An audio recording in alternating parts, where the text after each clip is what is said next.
the internet's one and only creative director. I consider him a cultural synthesizer and soothsayer.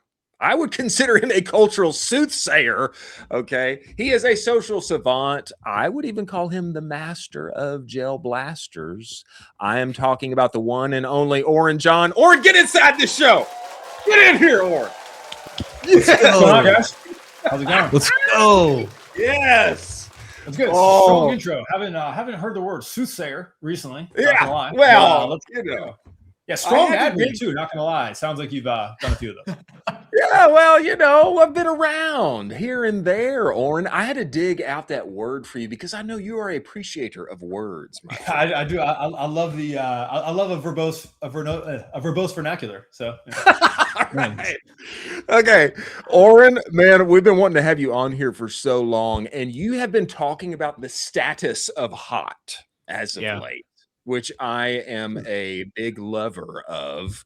And I agree with you, brother. I think overt sexuality, I mean, it seems like, man, it is the now, and it's everywhere. And it seems to be different than the kind of the, millennial malaise of, hey, we're all great how we are, and celebrate that. And it's different than it was a few years ago. Man, how has that happened? What's the motivators behind that? Yeah, well, I think, look, we are all we're all marketers in one way or the other. So I'm always looking for insights, right? Like, what can we base an ad on? What can we base a campaign on? And I work a lot in beauty space, in the fashion space, right? And there's a lot of crossover there. They're thinking about like they want. Now, look, a lot of what anyone signals with beauty or makeup, right, is you're either signaling to others you want to impress, or you're trying to attract a partner, right? And so I do think we're at this very interesting time where dating apps have changed the entire landscape of how people interact. And at the same time, peptides have changed a lot of what the standards of beauty look like, where nutritional information and peptides have made people more beautiful than ever. And so those two things have combined to this really interesting state where I feel like there's a generation whose biological clock is really ticking, and the elder Gen Z who feel like they should be having kids. It's human nature, who haven't found their right partner, who dating is stranger than ever. Their relationships with others are perhaps more online than ever. And then you have millennials who are like, wait, like I'm 40 and I'm still hot. And I feel like I want to express myself in a different way. And I grew up with the Britney Spears era, right? And and the festival life. And so those are all like insights that have been percolating in my work for ads and have led to this kind of series where we're talking about it. Wow, I find that to be so interesting. I mean, I think there's a real point there. I mean, do you agree, Colin? I mean, I'll say on the older millennial side, I mean, there's a lot of people in my friend group. They still look great. I mean, they look like they should be. I'll say your skin's glowing. Not gonna lie, I appreciate that. Yeah. Appreciate that. Yeah, it's interesting, Chris, because there is this like segment of friend groups where you're like, God, they still look amazing. What is going on over there? And you see this where it's starting to break out in my friend group too. And I'm just a little bit younger, where it's like, God, they still look incredible. What is going on over there? And how my curiosity with all of this is, how are brands leaning into this? Yeah, 100%. Look, and that's what now. Look, we see this rise of all the food. I have this kind of other concept I'm playing with for a video called like performance products, right? Where it's like, okay, you can buy a water, you can buy a lipstick, you can buy a protein bar, you can buy a soda, you can buy the normal one, or you can buy the lifestyle version, like the liquid death. Because I'm alternative. I'm going to buy the Death Wish coffee or Black Rifle coffee because supports my lifestyle. That used to be what you do, you counter position. And then now it's like the performance positioning. It's like, oh, I could buy the soda with prebiotics or with creatine or with protein or whatever. It's like, okay, if you have to choose in a vacuum between the normal thing, the lifestyle thing, and the performance thing, now everyone's like stocking their stuff with performance. And a big part of this, right, is I think we underestimate how many people in the US are on GLP-1s. It's like, it was like double-digit percents like 2 years ago. So now what are we at? 25, 30%? So that means everyone needs to be low sugar. Everyone needs to be high protein. You're like, how many protein bar companies can there be? How many electrolyte companies can we have? Well, if 30% of Americans are now thinking about their diet completely differently, then what does that market look like? And so I think that there's all these really fundamental trends that we can work into ads and stuff too. And not to yap for a minute here, but I was working on this. A friend of mine has a gym. We're workshopping his ads. He has like a high ticket offer for his gym, like a 90-day training thing. And I always like to do a wild card in an ad brief. It's like, okay, let's do the standard customer pain point. Let's do a testimonial. Let's do a wild card. What's your customer thinking about? What's a question they have that you could help answer? And one he was saying was, oh, a lot of people in our gym are asking, how should I train? What should my meal plan be if I just started, peptides? I don't want to talk to my doctor about it because I'm doing them offline, and I don't know what to do. And so he's like, oh, hey, we can be the person for that. We can put that in an ad. We can put it on the landing page. We'll build you a customized plan. We have experts. We have X and Y. I work with this lab. And I was like, oh, that's an awesome offer. Maybe it works. Maybe it doesn't. That's worth testing in the ad account, on the lander, in email, and then seeing. That's very interesting. That's very interesting. I think it's compelling to see how much of our culture and products and marketing is being shaped by our ability to buy sexiness, or our ability to hack our way to, being hotter, or what we would have aspired to be while we were watching Spring Break on MTV as we were growing up. But now it's everything. Other parts is so performative now, right? Like, the way you guys have sets, you guys have backgrounds, everyone's outfits, you're online. All of a sudden, all of this just matters so much more than ever. That's a good point. Wow. That's a good point. Yeah. So are all brands just going to have an in-house clavicular? Is that the end point of all of this?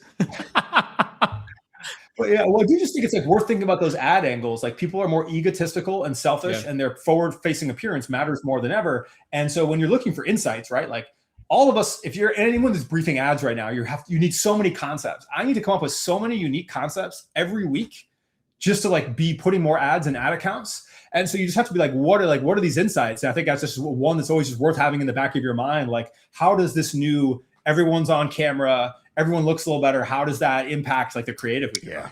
Wow, that's a great point.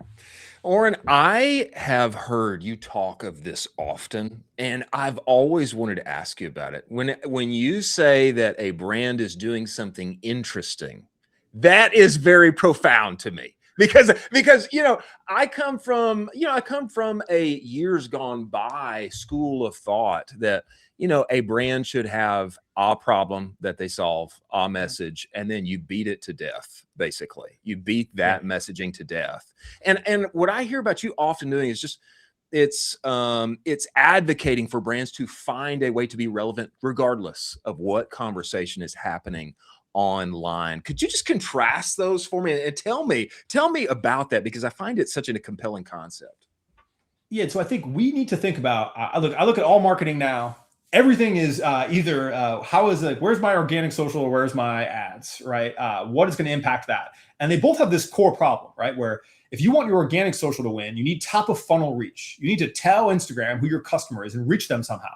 And the same thing with the ad account, right? The more people in your core demographic you reach, whether it's through your ads or your organic, the better that the targeting is going to be for them, right? And so you need to be able to participate in the conversation to reach that target, right? Your goal isn't necessarily to get your value point across every single touch point. It's to even reach who your target customer is. If you're like, I'm trying to reach 35 to 45-year-old Latinas, it's like, what cultural conversations can you participate in to even get them clicking in the funnel, in the advertising group, in telling Meta, that's my person. And I think that that's something that's just underthought about. And again, that's not something you need to worry about necessarily 0 to 20 mil, but for everyone bigger than that, it becomes a brand awareness thing. Like, how do we get better targeting? How do we get more reach? How do we scale the ad account is an awareness issue. And the cultural conversation is one of the easiest ways to participate in that. That's a very great point on top of funnel. That's a great really good point. Yeah. I mean, Oren, can you just touch a little bit on this? I feel like most people are able to go 10,000 foot view at stuff. I feel like you are one of the rare people where you can go 50,000 foot view of everything and kind of see everything from a macro trend standpoint. How did you develop this lens to look at the world? And if I'm the marketer and I'm sitting at 5,000 and I want to get a little bit higher and see everything, how do I do that? How do I develop this skill that you have to see things at such a macro level?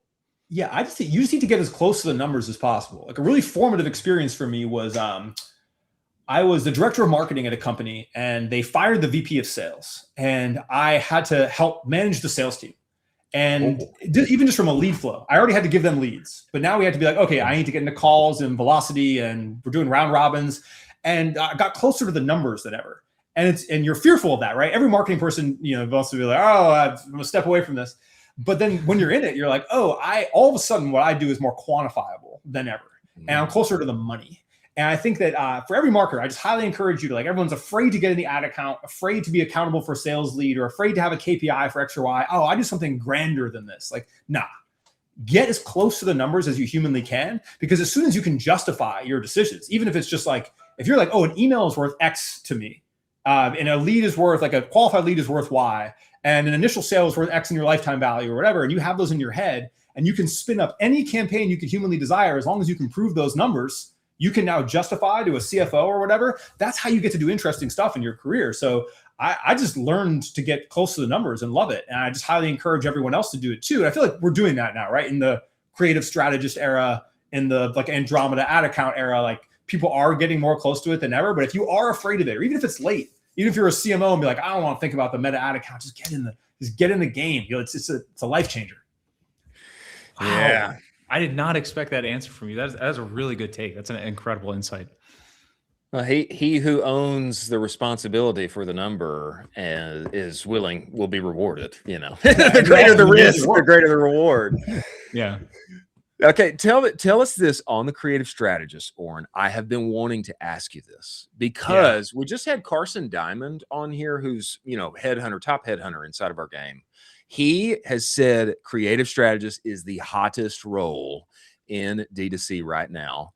We have also had very bright minds on here, Oren, who have said, hey, in the AI era, creative strategist is dead. That's a pseudoscience. And, you know, that's going away. But make the case for us. Why is creative strategist I do think people define these roles. They'll define creative strategist in the older form of it. But really, there's an amalgamation of these roles that everyone's trying to solve right now. And some people are calling it like head of social. Some people call it head of growth. Some people are looking for senior creative strategist. But at the end of the day, it's someone who needs to not just brief, right? That's the first thing. Anytime anyone says creative strategist, I think it's just someone that's briefing.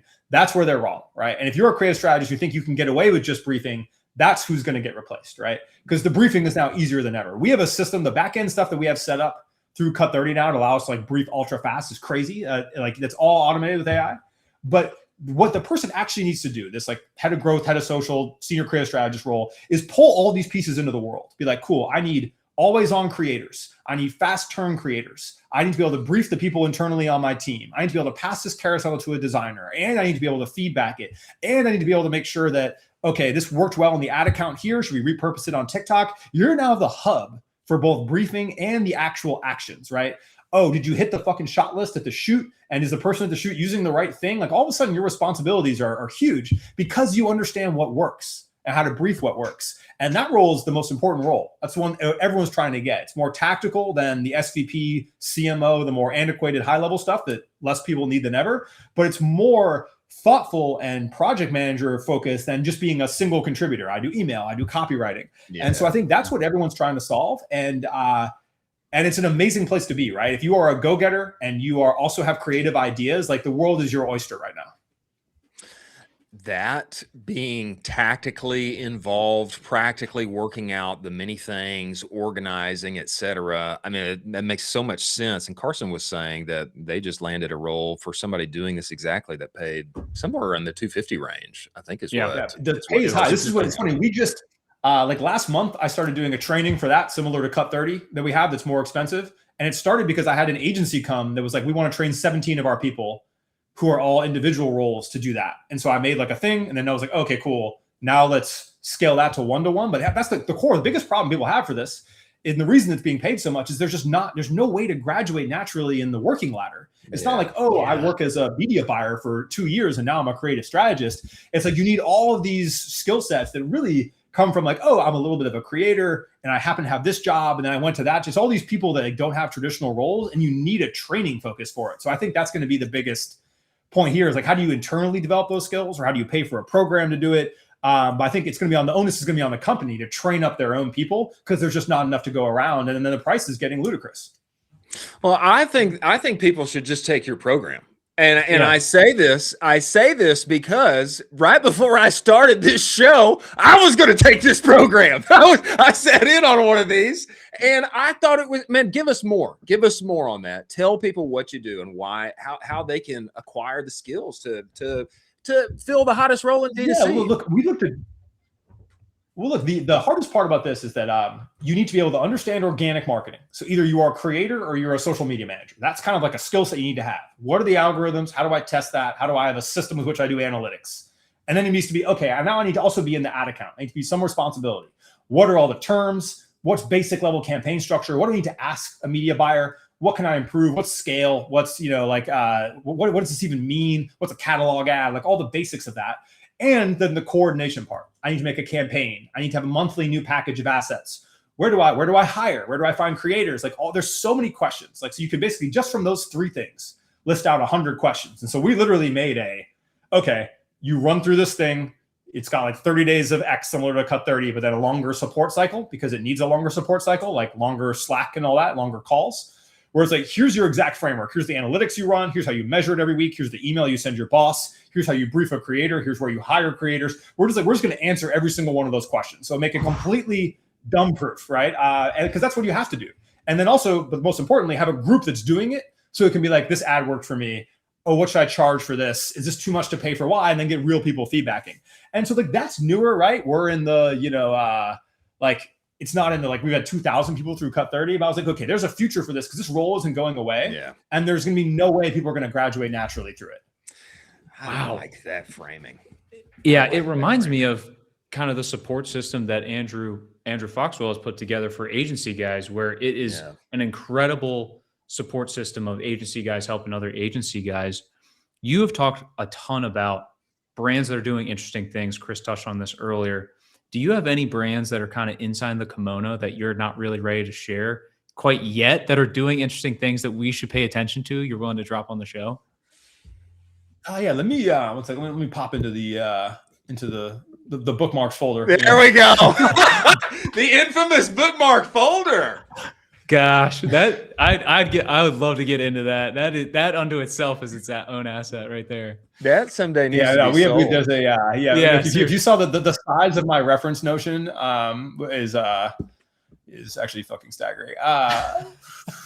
Someday that thing needs to be sold on acquire.com, I think. Yeah. They need to acquire Oren's bookmark folder. Who's really doing something interesting? There's a I'm just what's right there. There's a controversial one. There's this brand called Leaks Labs. It's like an influencer beauty brand that is getting crushed on TikTok right now because people don't understand the model, but it's doing really well on Instagram because people are a little more receptive there. That's very interesting. They're like a prototype brand, run by two influencers. That's basically taking experimental products to market early and then like validating them. That's a really interesting one. And then the way they're doing creative is really interesting. I'm trying to think of what else. Leak Labs. Got it. Yeah, Leaked Lab. Leaked. That's an interesting one. Leak Labs. Scrolling through who's really. I had like a great off the cuff answer. I was just in Japan, and what's interesting to me, there's a brand. If you guys are familiar with Gentle Monster, like the sunglass brand, they do all the big marketing. There's a knockoff brand for them, also from South Korea. It's in a lawsuit with Gentle Monster. It's just the same brand but cheaper. Okay. That was just packed, and that was really interesting to me. It's called Blue Elephant, and so the stores are packed. I always look at when I'm out and about. I'm always like, what stores are the youth in? And so in Japan, Blue Elephant, multiple locations were just packed with the youth. And it was just really interesting to be like, okay, this established luxury thing that markets extremely well, that does all this high profile stuff, but no one can afford. These guys just made the B-list version at a third of the price point. And I was like, man, we're going to see so much of that. There's no reason anymore to pay the premium. We all know it's just fucking bullshit. Yeah. We're just paying markup. Yeah. That why would you not just be like hammering, like there's a better reason for that dupe brand to exist. And I thought that was a really interesting seeing it play out like in Asia.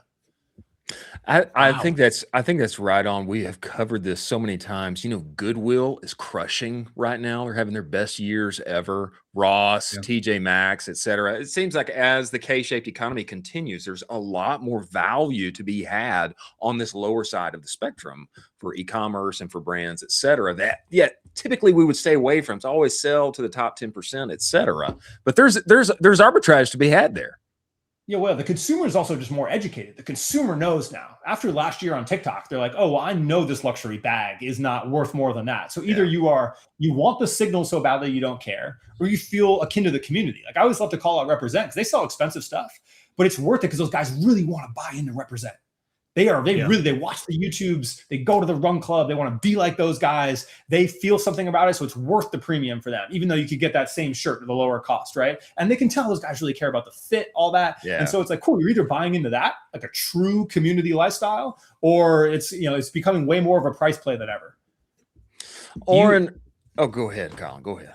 I was just going to say, do you know any specific categories that you see are ripe for disruption for that specific kind of luxury aspect where you're like, God, someone could come in here and just make a really nice bathtub or something like that. I don't know. I'm just spitballing products, but yeah, I'm sure we've seen a lot of these, like obviously like Kingston. There's like a big conversation around like there's so many of these brands now that are like kind of playing into this. I don't know if there's like a huge category I'd see like off the like obviously it's happening in fragrance, it's happening in so many of these. So I don't know if I basically think like everything is saturated, right? So I think it's more of I think it used to be category, to your point. Okay, I could come into towels and disrupt it. Now it's almost brand specific to the point of like, oh, Gentle Monster, that's a Target. We're going to create a brand that's literally going after their base, because that's also easier than ever now. Where it's like, okay, if I see a big enough TAM, the way that the algorithms work, I can just go after the single thing. And so I think that's particularly interesting to me. But yeah, I don't have a great answer like off the top of my head. Also, I have to pop on to I got my 11 o'clock. We appreciate you coming, brother. Thank you for making the time. We look forward to having you back. No problem. Thanks for having me, guys. Thanks, man. Wow. Oren John, man. That's great.